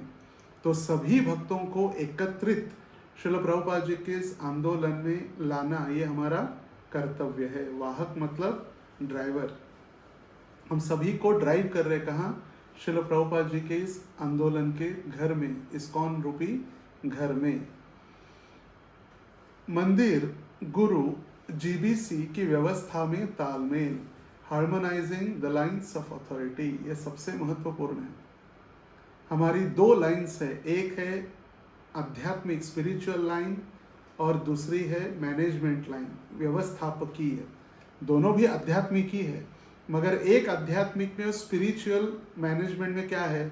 सबसे पहले है मेंटर, काउंसिलर, फैसिलिटेटर, शिक्षा गुरु और दीक्षा गुरु, ये इनका है। सबसे पहले क्या है? फैसिलिटेटर, मेंटर, काउंसिलर, शिक्षा गुरु, दीक्षा गुरु, श्रील प्रभुपाद, ये एक अथॉरिटी लाइन हो गई। दूसरी अथॉरिटी लाइन में क्या है?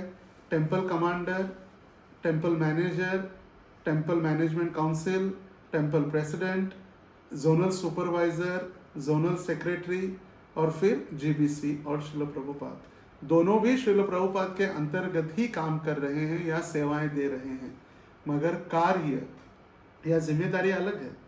मगर हमें काउंसिलर बनने के बाद हमारी जिम्मेदारी है जीबीसी, इस्कॉन, श्रील प्रभुपाद और टेम्पल के व्यवस्थापकियों के अंतर्गत सेवा करने के लिए प्रस्तुत करना। अगर मंदिर के अधिकारी दिसंबर में मैराथन कर रहे हैं तो हम काउंसिलर की जिम्मेदारी है कि उस मैराथन भगवत गीता वितरण में हमारी जिम्मेदारी से वितरण करें, या हम कहीं बुक डिस्ट्रीब्यूशन में सहायता करें। ना कि हम दिसंबर महीने में हमारे तथाकथित काउंसिलिस को लेकर हम यात्रा में चले जाए, हमको कोई लेना देना नहीं। ये फिर बहुत बड़ा अपराध या व्यवस्थापकीय दृष्टिकोण से श्रील प्रभुपाद जी का आदेश का उल्लंघन हम कर रहे, यदि हम अधिकारियों के द्वारा दिए गए सेवाओं से दूर लेके जा रहे। तो जो भी सेवाएं हैं उस सेवाओं को हमें मार्गदर्शन करते हुए, मंदिर की सेवा, जैसे देखिए हमें ध्यान देना चाहिए, गुरु सेवा मतलब इस्कॉन की सेवा है और इस्कॉन की सेवा मतलब गुरु की सेवा है। गुरु इस्कॉन के अलग कोई हमें सेवा नहीं देते, या इस्कॉन गुरु के अलग हमें कुछ सेवा नहीं देती। गुरु को इस्कॉन की आवश्यकता है और इस्कॉन को गुरुओं की आवश्यकता है। यदि गुरु समझे मुझे कोई इस्कॉन की आवश्यकता नहीं है, मैं शिष्य बढ़ाऊंगा, कोई दीक्षा नहीं लेगा, और इस्कॉन में हम इतना प्रचार कर रहे हैं, उनको आध्यात्मिक संबंध प्रस्थापित करने के लिए गुरु नहीं है, तो फिर हम किससे संबंध प्रस्थापित करेंगे? इसलिए दोनों महत्वपूर्ण है। इस्कॉन को गुरु की आवश्यकता है और गुरु को इस्कॉन की आवश्यकता है। यदि गवर्निंग बॉडी कमीशन कहे कि तथाकथित गुरु इस्कॉन के नीति नियमों का पालन नहीं कर रहा है, ये अधिकृत दीक्षा गुरु नहीं है, तो कोई भक्त उनसे दीक्षा नहीं ले सकता। दिस इज सुनने के लिए कठोर लगता है, मगर है, नियम है श्री प्रभुपाद जी ने दिए हुए। इसलिए सिर्फ काल्पनिक या भावना से अंतर्गत भाव विभोर होकर हम कभी डिसीजन नहीं ले सकते। और इसीलिए हमें व्यवस्थापकीय, हम काउंसिलिंग बन गए, काउंसिलिंग सिस्टम हम मंदिर से अलग चला रहे, या पैरेलल मैनेजमेंट हमने प्रारंभ किया है, हमें व्यवस्थापकीय रूप से भी हमें उनको मार्गदर्शन देना महत्वपूर्ण है। संस्कृति संवाहक के रूप में आगामी पीढ़ियों को संस्कारित करना, सिर्फ इनको पढ़ाना, सुशिक्षित नहीं अपितु सुसंस्कृत भी बनाना। और संस्कार कैसे? जो हमारे 16 संस्कार बताए गए हैं। सबसे पहले गर्भाधान संस्कार, विवाह इत्यादि जो संस्कार है अंत्येष्टि क्रिया तक, शास्त्रोक्त आधार पर सिर्फ हम एडवांस टेक्नोलॉजी, सिर्फ सोशल मीडिया का ज्ञान तो दे रहे, मगर साथ ही साथ हमारे जो शास्त्रोक्त संस्कार है उसके भी विषय में हमें उनको मार्गदर्शन करना आवश्यक है, अपने अपने आश्रम के अनुसार। कोई ब्रह्मचारी काउंसलर है तो उसको गर्भाधान के विषय में डिस्कशन करने की आवश्यकता नहीं है। तो आश्रम के अनुसार अपनी मर्यादा को समझते हुए हमें उनको मार्गदर्शन करते हुए संस्कारित करना। हमारा समाज तब तक टिकेगा जब तक हमारे भीतर सच्चे संबंध और देखभाल की भावना रहेगी। श्रील प्रभुपाद जी समझा रहे, हमारा समाज जब तक टिकेगा जब तक हमारे भीतर सच्चे संबंध, दिखावे वाले संबंध नहीं, प्रेम से सच्चे संबंध और देखभाल, एक दूसरों को ध्यान देने की अगर हमारे पास कला है। मैं गांव में था एक भक्त के घर पे, और प्रातःकाल 8 साढ़े 8 बजे के बीच मैंने देखा कुछ 5, 6, 7 मौलवी, जो दरगाह या मस्जिद के मौलवी जो थे, 5-6 मौलवी एकत्रित आकर हर एक मुसलमान के घर जा रहे थे। तो मैंने पूछा वहाँ पर क्या हो रहा है? तो उन्होंने कहा कि जो व्यक्ति समय से या बहुत लंबे समय से मस्जिद नहीं गया है नमाज पढ़ने के लिए, या उत्सव में नहीं आ रहा है, तो ये मौलवी आकर उनको पूछते हैं क्यों नहीं आ रहे, आप आइए। तो ये कार्य है काउंसिलर का कि आप भगवान की सेवा में क्यों नहीं आ रहे, समय से लंबे समय से आप उत्सव में नहीं दिखे। तो नित्य नियम से उनको सेवा में लगाना हमारा कर्तव्य है। और जब भी उनको कुछ कठिनाई है तो उन कठिनाइयों में हमें उनको देखभाल करनी है, उनको मार्गदर्शन करना है। और कभी कभी सिर्फ बोलने से नहीं होता, मीठी बातें से नहीं होता, उनको कार्य में भी लाना है। जैसे उदाहरण के तौर पर किसी के घर में कुछ आर्थिक समस्याएं हैं, जेन्युइन, दिखावा नहीं, किसी का घर गिर गया, भूकंप जैसे अभी थाईलैंड म्यांमार में हुआ, कोई भक्त का घर गिर गया, कोई भक्त ने शरीर छोड़ दिया, किसी के पास खाने के लिए नहीं है, तो उस समय उनको प्रसाद देना, आर्थिक सहायता करना, ये भी सेवा है। जैसे मुझे एक इंस्पिरेशन या मेरे जीवन में सबसे महत्वपूर्ण एक मार्गदर्शन मिला जो परम पूज्य भक्ति चारू महाराज से, जब महाराज जी अमेरिका जा रहे थे कोविड के समय में, और शायद वो 30 जून का या 3 जून का जो प्रवचन, जिन्होंने सबसे अंतिम प्रवचन इस्कॉन मदन मोहन मंदिर उज्जैन में जो दिया, महाराज जी कह रहे थे श्रील प्रभुपाद जी ने हमें कहा है वृंदावन जाने के लिए, मगर हमारी आध्यात्मिक बैटरी को चार्ज करने के लिए, ना कि हम वहाँ पर जाके रहे और वहीं पर हम जाके हमारा स्थान बनाए। अगर सभी भक्त वृंदावन जाएंगे और भक्ति करेंगे तो फिर प्रचार कौन करेगा? हमारी प्रचार करने की संस्था है, फिर श्री प्रभुपाद जी की इच्छा कौन पूरी करेगा? इसीलिए हमें जाना है वृंदावन और वापस आना है। राधा कुंड वगैरह जाके हमें स्थायी खोने का कभी प्रयास नहीं करना चाहिए। और महाराज जी आगे कहने लगे, अभी एक कोविड वायरस जो आया है, और इस वायरस को डरते हुए मैं अभी उज्जैन में बैठा हूँ, भक्त लोग मुझे पूछ रहे महाराज क्यों आप अमेरिका जा रहे, क्यों अमेरिका जा रहे।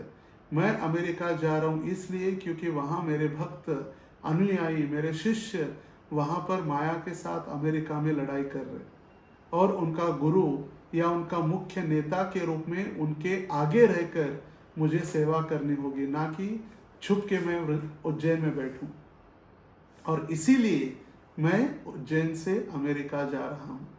ये महाराज जी का अंतिम प्रवचन है उज्जैन में। फिर महाराज जी वहाँ से नासिक के द्वारा, नासिक से चलते हुए गाड़ी से फिर मुंबई पहुँचे। और जब मुंबई में किसी भक्त ने पूछा महाराज जी अब ये जो कोविड चल रहा है और कोविड के अंतर्गत हम भक्तों को मिल नहीं सकते, प्रयास नहीं कर, उनको मिलने के लिए नहीं जा सकते, उनके घर नहीं जा सकते, उनको प्रत्यक्ष रूप से नहीं मिल सकते, तो ऐसे समय में हमारा क्या उत्तरदायित्व, हमारी क्या जिम्मेदारी होनी चाहिए। तो महाराज जी कहे सबसे पहले हम उनके लिए भगवान से प्रार्थना कर सकते हैं, उनकी सुरक्षा के लिए। नंबर 2, हम उनको कॉल करते हुए, फ़ोन करके हम उनको उनका हाल पूछ सकते हैं, एटलीस्ट हम उनसे बात कर सकते हैं, हम उनको पूछ सकते हैं उनका शरीर, उनका कैसे चल रहा है, उनका स्वास्थ्य कैसे, वो भी हमारी सेवा है। आध्यात्मिक सेवा के रूप में ये हमारी सेवा मानी जाएगी। अभी देखिए यहाँ पर डिफरेंस क्या है। यदि खुद का समय आया तो महाराज जी वायरस को न डरते हुए अमेरिका गए, और जब दूसरे भक्तों का प्रश्न आया तो महाराज जी ने ये नहीं कहा क्या डरना है वायरस से, जाओ मिलो सबको, जाओ प्रचार करो, प्रवचन करो, बुक डिस्कशन दो करो। नहीं, महाराज जी ने कहा जहां है वहां सुरक्षित रहो और फोन से उनके साथ वार्तालाप करो। इसका मतलब महाराज स्वयं के लिए कष्ट लिए, दूसरे भक्तों को उन्होंने कष्ट से छुटकारा दिया। तो वही भावना हमें होनी चाहिए कि दूसरों को हमें सदैव देखभाल करने की, कभी कभी कष्ट आएंगे, हम काउंसलिंग मीटिंग प्रयास करेंगे, डिवोटीज आएंगे नहीं, कभी 2 आएंगे, कभी 5 आएंगे, कभी बिना बताए नहीं आएंगे, तो इसका मतलब हताश होकर हमें छोड़ना नहीं। कहीं कहीं प्रसाद मिलेगा, कहीं प्रसाद नहीं मिलेगा, कभी लेट नाइट प्रोग्राम होंगे, कभी लेट आएगा, हमें विचलित नहीं होना है। हमें देखभाल करने के लिए सदा एक सेवा के रूप में, गुरु को सहायता करने के रूप में हमें सदैव प्रेरित या उत्साही रहना है। एक बार श्रील प्रभुपाद जी को एक रिपोर्टर ने पूछा क्या कोई ऐसा व्यक्ति है जिसे आंदोलन के प्राथमिक शिक्षक के रूप में आपके उत्तराधिकारी के रूप में नियुक्त किया गया है। जैसे कभी कभी हम देखते हैं बहुत सारी ऐसे आध्यात्मिक संस्था है, वहां पर उत्तराधिकारी को नियुक्त किया जाता है, मेरा बेटा ही इसको आगे चला गया या मेरी बेटी उसको आगे चलाएगी। तो श्रील प्रभुपाद जी कहे मेरा मतलब है उन्नत शास्त्रों को मैं प्रशिक्षित कर रहा हूँ ताकि वे बहुत आसानी से कार्यभार संभाल सके। मैंने उन्हें जीबीसी बनाया है, एक व्यक्ति नहीं, एक द ग्रुप ऑफ डिवोटीज जिसमें 30 से 40 भक्त एकत्रित आकर अपनी आध्यात्मिक शक्ति, अपनी बुद्धि से श्रील प्रभुपाद जी के इस आंदोलन को आगे बढ़ाने का प्रयास कर रहे। तो हम भी एक तथाकथित गुरु होकर हमारे फॉलोअर्स के हम गुरु नहीं बनना है। भोगी गुरु, लालची चेला, दोनों के बीच ठेलम ठेला। तो हमें श्रील प्रभुपाद जी जीबीसी की ओर हमें उनको लेकर जाने का प्रयास करना है। दूसरे शब्दों में, हालांकि जीबीसी इस्कॉन के अंतिम प्रबंध प्राधिकरण है, जीबीसी का कर्तव्य न केवल प्रबंधन करना है बल्कि सिखाना भी है। इसीलिए जीबीसी हमें सिखाती भी है और हमें मार्गदर्शन भी करती है। तो जीबीसी के अंतर्गत जो भी governing body commissioners, GBCs, zonal secretaries, zonal supervisors, temple president, वो भी श्रील प्रभुपाद जी के इस आंदोलन में वो अलग अलग सेवा करते हुए, जिम्मेदारी व्यवस्थापकीय सेवा करते हुए वो भी अपनी आध्यात्मिक सेवा कर रहे। तो गलत नहीं है, कभी कभी कुछ कारणवश हमें लगते हैं ये गलत डिसीजन है, मगर संस्था को संभालने के लिए कभी कभी संस्था के ऊपर कोई लांछन न लगे, इसीलिए ऐसे निर्णय लिए जाते हैं। कभी कभी भक्त को मंदिर से निकाला जाता है या किसी भक्त को कहा जाता है कि आप कुछ समय के लिए मंदिर मत आइए या आप घर में रहिए। तो इसका मतलब नहीं कि वो निष्ठुर है या निर्दयी है, इसीलिए भगवान से दूर कर रहे। नहीं, कोई अगर व्यक्ति सामाजिक दृष्टिकोण से गलत कार्य किया है और अगर हम उसे मंदिर में बहुत बड़ी जिम्मेदारी की सेवा दे रहे, तो हम संस्था के द्वारा इस समाज में कोई एक अच्छा उदाहरण प्रस्तुत नहीं कर रहे।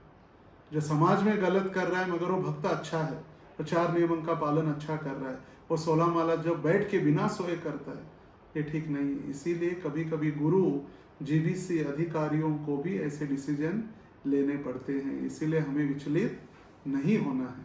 और देश काल स्वभाववित मतलब समय काल और परिस्थिति के अनुसार यदि कोई निर्णय लेने के लिए हम सक्षम नहीं हैं, तो उस समय हमारे वरिष्ठ अधिकारी, हमारे वरिष्ठ काउंसिलर्स बोर्ड या हमारे गुरु भ्राताओं से हम मार्गदर्शन ले सकते हैं। ऐसे कठिन परिस्थिति में हम कोई भी ऐसा गलत निर्णय न ले जिससे हमारे साथ हमारे संस्था को भी कोई लांछन लगे। भावावेश होकर कोई भी हम निर्णय नहीं ले। आत्मचिंतन, चिंतन करें, मेरी वर्तमान भूमिका कैसी है, मैं क्या कर रहा हूं, मैं श्रील प्रभुपाद जी की दृष्टि से जुड़ा हूं या नहीं जुड़ा हूं, कहाँ मुझे विकास करना चाहिए, इसका भी आत्मचिंतन हमें करना है। मेरी भूमिका क्या है, सेवक की भूमिका से मैं कर रहा हूँ सेवा, the servant of the servant of the servant के मूड से, या मैं बॉस के रूप में सबका शोषण कर रहा हूँ। कल मेरा जन्मदिन है, सभी को सुबह मंगल आरती आना है और मेरे घर में फ्रिज नहीं है, फ्रिज ला के दो। मेरे पत्नी के हाथ दर्द हो रहे कपड़े धोकर, इसलिए एक वॉशिंग मशीन ला के दो। और मेरे बच्चों को स्कूल में छोड़ने के लिए गाड़ी नहीं, तो एक गाड़ी की व्यवस्था करो। ये सब गुरु की सेवा है। आप सबको गुरु की सेवा करने के लिए आगे आना चाहिए। सब लोग कंट्रीब्यूशन करके सारी धनराशि ला के दो, ये नहीं है, ये सिर्फ शोषण है। हम स्वयं के लिए वर्तमान भूमिका हमारी क्या हम दास रूप में कर रहे कि उनको मालिक के रूप में कर रहे। प्रभुपाद जी के आदेशों का पालन करते हुए हम उस दृष्टि से सेवा कर रहे कि हमारे मन गणन से, हमारे तर्क से, हमारे तथाकथित बुद्धि से हम सबको मार्गदर्शन कर रहे। और तीसरा, मुझे कहाँ विकास करना चाहिए, समय समय पर हमें मार्गदर्शन लेना चाहिए। जो भक्त शरणागत है वही शरणागति दूसरों को दे सकता है। जो खुद आश्रय में किसी के नहीं है वो किसी को आश्रय नहीं दे सकता। तो यहाँ पर जो भी काउंसिलर्स आप है, आप सभी के काउंसिलर होना अनिवार्य है। जैसे उदाहरण के तौर पर जब हम कुएं से पानी लेते हैं, कुएं से पानी निकाल रहे, एक दिन कुआं सूख गया, पूछा अरे पानी कहाँ गया, क्यों नहीं आ रहा है पानी? क्योंकि पानी के जो झरने थे वो पूरे ढक चुके हैं। हम देते गए, कृष्ण भक्ति दे रहे, हमारी शक्ति दे रहे, हमारी बुद्धि दे रहे, हम सेवाएं दे रहे, मगर हम कहाँ ले रहे? तो जब उस कुएं में जो झरने, उसके ऊपर जो गाढ़ मराठी में कहते हैं, वो मिट्टी जम गई है, उसको यदि हम निकालेंगे तो झरने पुनः आएंगे। इसीलिए हमें भी आश्रय लेना महत्वपूर्ण है। हम भी गुरु के आश्रय में या भक्तों के आश्रय में होना महत्वपूर्ण है। Recording in progress. गुरु के आश्रय में रहना गुरु के आश्रय में हमें रहना बहुत महत्वपूर्ण है। श्रील प्रभुपाद जी और गुरु महाराज और अधिकारियों के साथ हमें रहना, उनके आदेश का पालन करते हुए रहना बहुत महत्वपूर्ण है। और जब हमारी शंकाओं का जब समाधान कैसे करेंगे, गुह्यम आख्याति पृच्छति, अपने उनके शंकाओं का समाधान करना, अपने अनुभवों को उनको बताना और वरिष्ठ भक्तों से उनको प्रेरणा लेने के लिए भी कहना। एक अच्छा काउंसिलर कौन बन सकता है? गुरु की सेवा मतलब उनके शिष्यों की सेवा है, और ये वैष्णव सदाचार का एक सबसे महत्वपूर्ण अंग है। गुरु की सेवा मतलब उनके शिष्यों की सेवा। तो जब हम गुरु की सेवा कर रहे हैं तो एक सच्चा काउंसिलर वही है जो स्वयं के पहले शिष्य माने, दूसरों को गुरु तुल्य सम्मान दे, और जब ऐसा दृष्टिकोण होगा तभी हम वास्तव में श्रील प्रभुपाद जी की इस्कॉन को पोषित कर पाएंगे, मतलब आगे लेकर जा सकते हैं। तो इसीलिए बहुत महत्वपूर्ण है कि गुरु सेवा, कभी कभी लगता है कि हम गुरु महाराज की सेवा करेंगे तभी गुरु की सेवा है, मगर वैष्णव सदाचार श्रील सनातन गोस्वामी द्वारा प्रदत्त हरि भक्ति विलास के अंतर्गत जो बना है ग्रंथ, तो उसमें स्पष्ट रूप से कहा गया है कि गुरु की सेवा मतलब उनके शिष्यों की सेवा।